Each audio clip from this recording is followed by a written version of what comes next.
Hello guys, and welcome to this short video. Right now I'm going to show you this Honda Odyssey that I have that I got yesterday.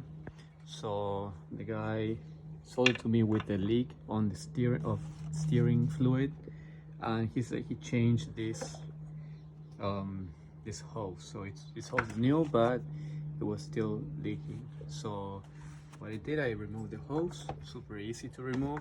You just have to get this part, unscrew this one, and then there's gonna be two more brackets holding this hose. So he didn't put them back because most people don't put them back after you change it. And then on the top, it's gonna be the top of the steering pump is tube number 10. Okay, so super easy.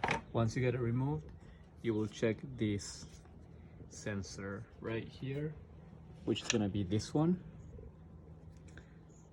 That's the sensor. The pressure is called the I just got it. It's the steering hose pressure sensor. So this will leak from the inside. So yeah, it will go from the hose and it's gonna start leaking from there.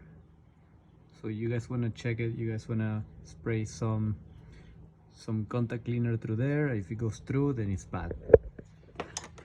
Here's the new one. Got it at AutoZone. See, it looks good. So you guys always want to check this sensor right here. I'm gonna leave the link for the description in my comment section or my description section, and then I'm gonna put the Amazon link for this so you guys can get it through Amazon. Thank you for watching.